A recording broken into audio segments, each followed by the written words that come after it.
Welcome to The Southern Bruja. I'm your host, Melanie, and I can't wait to share my love of horror novels, folklore, and myth by reviewing classic, independently published, and upcoming horror novel releases.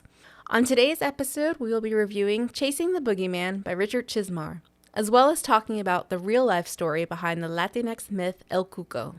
All right, let's get to it. The Goodreads book blurb reads, "In the summer of 1988, the mutilated bodies of several missing girls began to turn up in a small Maryland town. The grisly evidence leads police to the terrifying assumption that a serial killer is on the loose in the quiet suburb. But soon, a rumor begins to spread that the evil stalking local teens is not entirely human. Law enforcement, as well as members of the FBI, are certain that the killer is a living, breathing madman, and he's playing games with them. For a once peaceful community trapped in the depths of paranoia and suspicion, it feels like a nightmare that will never end." Recent college graduate Richard Chizmar returns to his hometown just as curfew is enacted and a neighborhood watch is formed. In the midst of preparing for his wedding and embarking on a writing career, he soon finds himself thrust into the real-life horror story. Inspired by the terrifying events, Richard writes a personal account of the serial killer's reign of terror, unaware that these events will continue to haunt him for years to come. I absolutely love this novel. It is so unique, and there's so many things that make it different than anything I've read so far this year. One is that it is a fictional novel that really reads like true crime. It definitely gives off those "I'll see you in the dark" Michelle McNamara vibes. And what I found the most interesting and thing that I think that appealed to me the most was the author is actually our main character.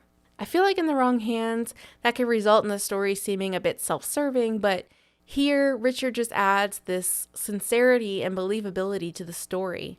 The way he describes the people of the town of Edgewood is just beautiful. He actually also includes people from his own life in the story in real life. So his wife is a character, some of his friends from the town are characters.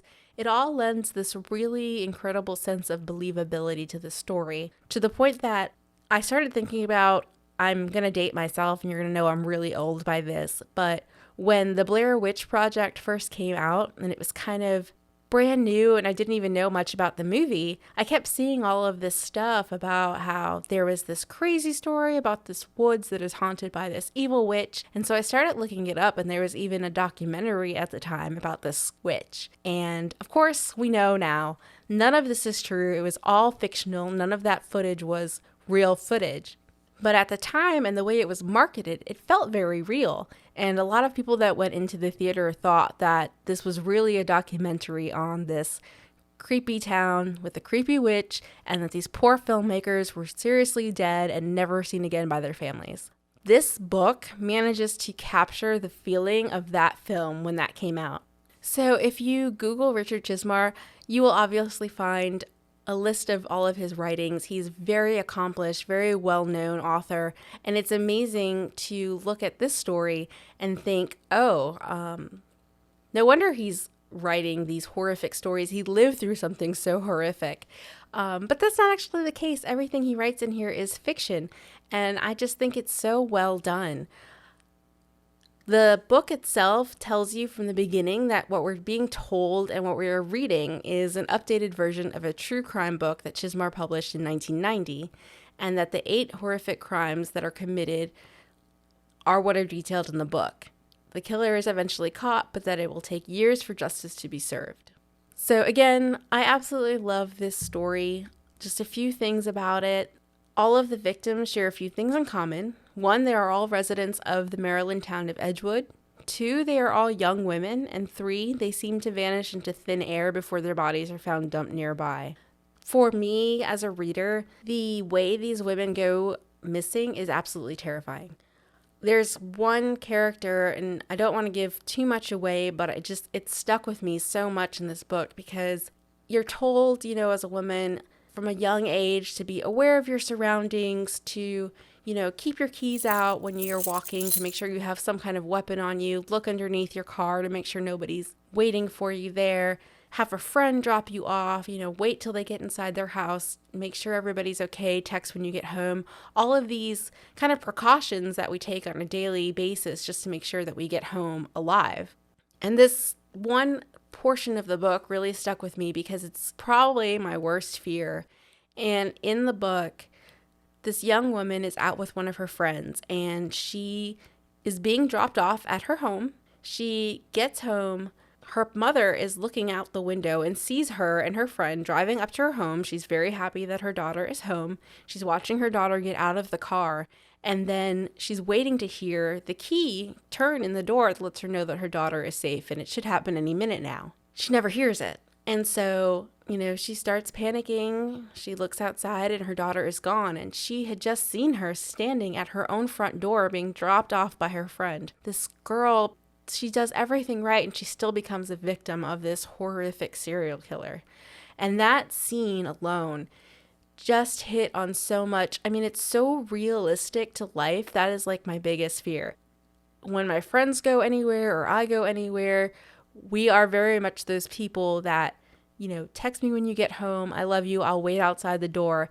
But we all have those nights where we're feeling good. We're feeling confident. And, you get out the car and maybe you don't ask them to wait till you walk in the door. You think you're fine. And it literally takes 1 second to go missing. And this book taps into that fear. There are so many moments like that in this book that make it truly horrific.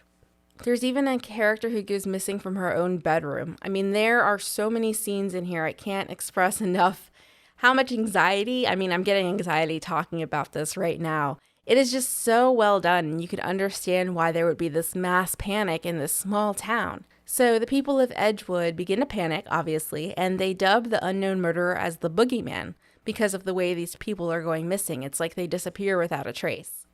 Again, the descriptions of these crimes feel very real and are therefore very terrifying.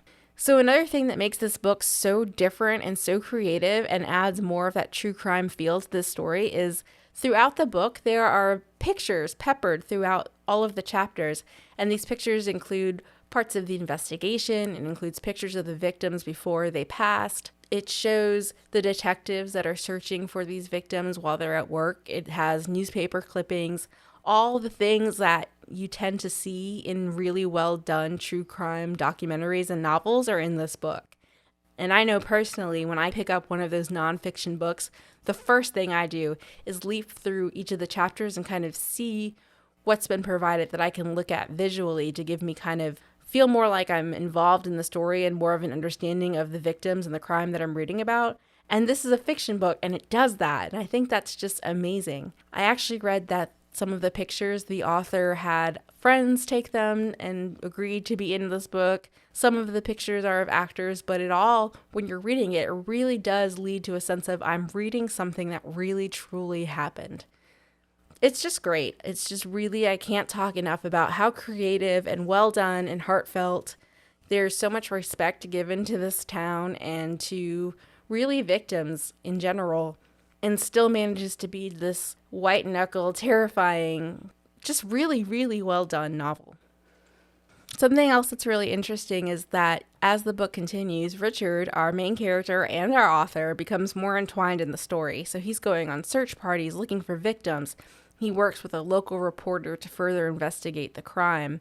He describes the town of Edgewood in such a way as you feel like you're there. It sounds like the quintessential small town upbringing that I feel like everybody pretty much wants. I know I did when I was growing up. Small town, kids riding their bikes, no one locks their doors. Just a really quaint little town. And the way that he writes about it, you can tell he really loves this place that he grew up in. And I think having our author be the main character really leads to that kind of authenticity in the storytelling, in the description of the place. It's almost like Edgewood itself is a character in this book. And I felt horrified for this town to have lost so much innocence and so much of its beauty to this horrible person that's committing these crimes. Another thing this book does really well is include clues and red herrings and sprinkle them throughout the story, but it really sticks the ending, and the conclusion is incredibly satisfying to me, which can be really hard to pull off in a story like this. Overall, I can't recommend this enough. I think readers will really enjoy this. It's a hell of a ride. Please pick up a copy. It's great. So, much like the Boogeyman and Chasing the Boogeyman, us horror fans know that myth and legend usually takes inspiration from real life. And unfortunately, sometimes true life stories are scarier than fiction. I think that's part of the popularity of mythology and folklore is sometimes real life can be so scary that having something fictionalized and creating a monster makes it a little bit easier to cope. I know I've had people ask me, how can I read these kind of novels and books as a mother and living in the time that we're living in now and how scary the world is. And I actually think it's a bit of an escape for me and for a lot of other people. And sometimes the boogeyman that's living down the street from you is a lot scarier than what's in this book. So it just gives you something to focus on and know that you can put it down and kind of escape. And that's something that I've always loved about horror in general, but especially books like this. Just these types of books and these types of stories are just perfect escape in a lot of ways. It makes things feel manageable. It makes things feel a little less scary at the end of the day. Again, many legends are inspired from real life, and again, the true life stories are often scarier than fiction, unfortunately. So this is true for one of the most well-known Latinx legends, El Cuco.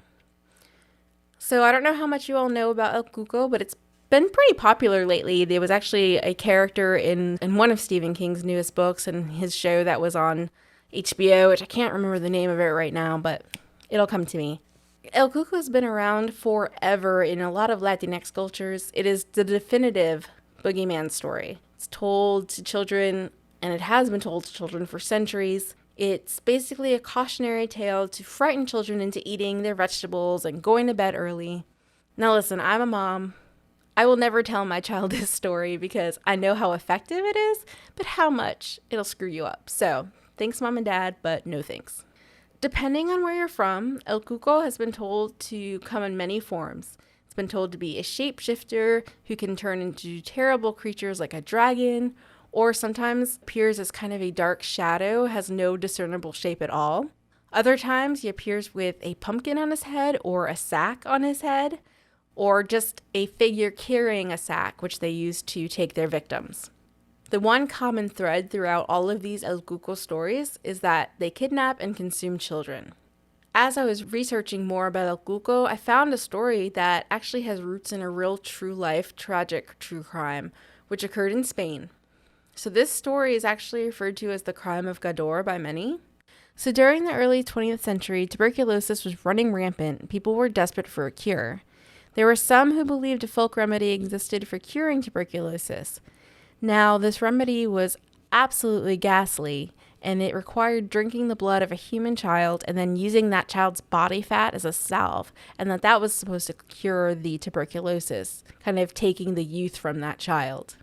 So during this time, there was a man named Francisco Ortega who contracted tuberculosis. He was looking for a cure and was desperate. He found a healer in town who said that they could cure him, and they together, after paying an amount of money, looked for some accomplices who agreed to help him find a child. So Ortega pays his money to the healer. The healer goes and finds some accomplices to help them find a child, and unfortunately, on the evening of June 27, 1910, a child by the name of Bernardo Gonzalez Parra is kidnapped. He's 7 years old, and unfortunately, with the use of chloroform, they did kidnap this poor child. They put him inside a sack, and ultimately, they completed a ritual sacrifice. Unfortunately, this child was killed in an attempt to cure the tuberculosis. However, when the funds were being distributed between the healer and his accomplices, the healer decided that they were going to try to trick the accomplices into taking less money than they were first agreeing to. One of the accomplices pretty much got hip to the fact that they were trying to take some of his money away and actually went to the Spanish guard and said, "Hey, I saw a child while I was out hunting birds, and I saw a dead child," and led the police, at the time, led the Spanish Civil Guard to the body. The Spanish Civil Guard starts questioning this perpetrator, starts listening for holes in the story, and finally realizes that they didn't find this child, they murdered this child.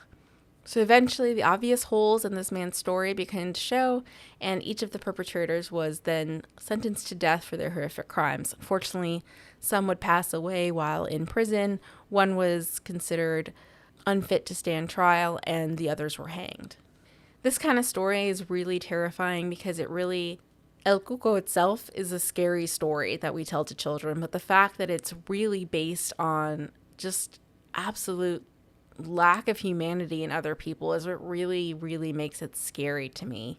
And, you look at these kind of myths where there's a monster and it's chasing these children and putting them in a sack, and it actually covers so many different cultures, this type of story. You have Krampus, you have these kind of, if you don't behave correctly, little child, there's a monster that's going to come and get you as punishment for acting out. And it's just interesting to hear the true crime aspect of these stories and how sometimes the truth is actually a lot scarier than fiction, that there really are people that will do anything to save themselves, including sacrificing a child. And that is just heartbreaking to me. And really kind of tying that back to Chasing the Boogeyman, it goes to show sometimes why fiction, though it can be a horrific story, is still not as bad as real life in a lot of ways.